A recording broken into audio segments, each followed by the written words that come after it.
കേരളത്തിൽ ഏറ്റവും കൂടുതൽ ശക്തമായ പോരാട്ടങ്ങളൊന്നും തന്നെ ഒരിക്കലും പ്രവചിക്കാത്ത യാതൊരു തരത്തിലുള്ള ഒരു ടൈറ്റ് ഫൈറ്റും പറയാത്ത ജില്ലയായി തൃശ്ശൂർ ഇപ്പോഴും തുടരുകയാണ് എന്നുള്ളതാണ്. 13 നിയമസഭാ മണ്ഡലങ്ങളിൽ ഒരേ ഒരു സീറ്റ് മാത്രമാണ് 2021 നിയമസഭാ തെരഞ്ഞെടുപ്പിൽ അല്ലെങ്കിൽ 15ാം നിയമസഭയിൽ തൃശ്ശൂരിൽ നിന്നുള്ളത്. ആ ഒരെണ്ണം ചാലക്കുടി മാത്രമാണ്. അതും 1057 വോട്ടിന്റെ വളരെ ചെറിയൊരു മാർജിനിലാണ് UDF കൈക്കലാക്കിയിരിക്കുന്നത്. ബാക്കി 12 സീറ്റുകളും LDFന് ഇടതോരം ചേർന്ന് നിൽക്കുമ്പോൾ 16ാം നിയമസഭയിലേക്ക് നടന്ന തെരഞ്ഞെടുപ്പിൽ എന്താണ് അവിടെ സംഭവിച്ചത് എന്ന് രാഷ്ട്രീയ കേരളം ഉറ്റുനോക്കുകയാണ്. തൃശ്ശൂരിനെ കുറിച്ച് പറയുമ്പോൾ വലിയ ശക്തമായ പ്രവചനങ്ങളോ വലിയ രീതിയിലുള്ള കാര്യങ്ങളോ ഒന്നും തന്നെ നമ്മൾ എടുക്കേണ്ടതില്ല. ശക്തമായ മണ്ഡലങ്ങൾ ചേലക്കര, കുന്നംകുളം, ഗുരുവായൂർ, ഒല്ലൂർ, നാട്ടിക, കയ്പമംഗലം, പുതുക്കാട് എല്ലാം ഇടതോരം ചേർന്ന് തന്നെ നിൽക്കുകയാണ്. ഒരു ശക്തമായ ഫൈറ്റ് ഉണ്ട് എന്ന് നമുക്ക് പറയാൻ സാധിക്കുന്നത് നിലവിൽ ചാലക്കുടിയിൽ സിറ്റിംഗ് MLA വീണ്ടും ഒരു ടൈറ്റ് ഫൈറ്റ് കൊടുക്കുന്നു. ഒരു ഭരണവിരുദ്ധ വികാരമൊക്കെ ആ മണ്ഡലത്തിൽ രാഷ്ട്രീയ മണ്ണിന്റെ ഒരു സ്വഭാവം കൂടി ചേർത്ത് വായിക്കുമ്പോൾ ഉണ്ടാക്കാൻ സാധിച്ചിട്ടുണ്ട്.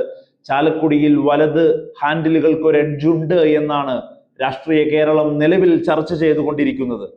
തൃശ്ശൂർ എന്ന് പറയുന്ന മണ്ഡലം ഇത്തവണ UDFിലേക്ക് നിൽക്കുന്നു എന്നതാണ്. കരുണാകരന്റെ മകൾ പത്മജ വേണുഗോപാൽ ശക്തമായ ഒരു വോട്ട് ഷെയർ അവിടെ കൂട്ടുന്നതോടുകൂടി നിലവിലെ സിറ്റിംഗ് CPI MLAക്ക് അവിടുത്തെ ഒരു എഡ്ജ് നഷ്ടപ്പെടുന്നു. തൃശ്ശൂർ UDF നേടും എന്നുള്ള രീതിയിലേക്കാണ് മുഖ്യധാരാ മാധ്യമങ്ങളും രാഷ്ട്രീയം ചർച്ച ചെയ്യുന്ന മുഴുവൻ പൊതുബോധ മനസ്സുകളും സംസാരിച്ചു കൊണ്ടിരിക്കുന്നത്. മണലൂരിലും അതിശക്തമായ ഒരു ഫൈറ്റാണ് നടക്കുന്നത്. കൃത്യമായ ഒരു എഡ്ജ് പറയാൻ സാധിക്കുന്നില്ലെങ്കിൽ കൂടി മണലൂരും ഒരു പക്ഷേ വലതോരം ചേർന്നേക്കാൻ സാധ്യത. 12-1 എന്ന് പറയുന്ന നിലവിലെ തൽസ്ഥിതിയിൽ നിന്ന് LDFന് വീഴ്ച സംഭവിക്കും എന്നുള്ളതാണ് തൃശ്ശൂർ മണ്ഡലം ജില്ലയിൽ പൊതു വികാരമായി വന്നുകൊണ്ടിരിക്കുന്നത്. വടക്കാഞ്ചേരിയിലും ഇരിങ്ങാലക്കുടയിലും ഒക്കെ ടൈറ്റ് ഫൈറ്റ് പറയുന്നുണ്ട്. കൊടുങ്ങല്ലൂര് യൂത്ത് കോൺഗ്രസ് നേതാവിനെ കൊണ്ടുവന്ന് OU ജനീഷിനെ കൊണ്ടുവന്ന് ശക്തമായ ഷാഫി പറമ്പിൽ അടക്കമുള്ള ക്യാമ്പയിനേഴ്സ് ഇറങ്ങി പ്രചരണം നടത്തിയെങ്കിലും ഇടതു കോട്ടയായി തന്നെ കൊടുങ്ങല്ലൂർ തുടരുന്നു എന്നുള്ളതാണ്.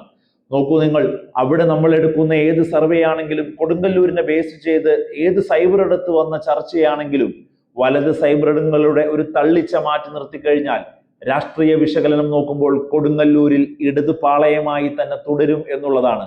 വലതോരം ചേരുന്ന 3 മണ്ഡലങ്ങൾ ഒരു പക്ഷേ മണലൂരും തൃശ്ശൂരും ചാലക്കുടിയും. അതിൽ മണലൂരിന് വേണ്ടി നമ്മൾ മെയ് 4 വരെ കാത്തിരിക്കേണ്ടി വന്നേക്കാം. അങ്ങനെയാവുമ്പോൾ തൃശ്ശൂരിൽ 12-1 എന്നുള്ള LDFന്റെ മേൽക്കൈ 10-3 മാറ്റപ്പെടുന്നു.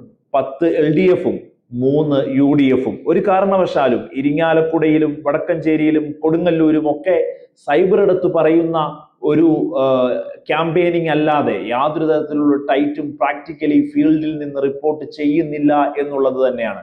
മുഖ്യ സർവേകൾ ഏത് മുഖ്യധാരാ മാധ്യമങ്ങളുടെ അടുത്ത് നോക്കിയാലും ഈ 3 ടൈപ്പ് പറയുന്ന മണ്ഡലങ്ങൾ ഇടതു കാറ്റിലേക്ക് തന്നെയാണ് സഞ്ചരിക്കുന്നത് എന്നുള്ളതാണ്. 10-3 തൽസ്ഥിതിയിൽ നേരിയ മോശം സംഭവിക്കുന്നുണ്ട് LDFനെങ്കിലും ഉറച്ചു നിൽക്കുകയാണ് ഇടതു കോട്ടകൾ.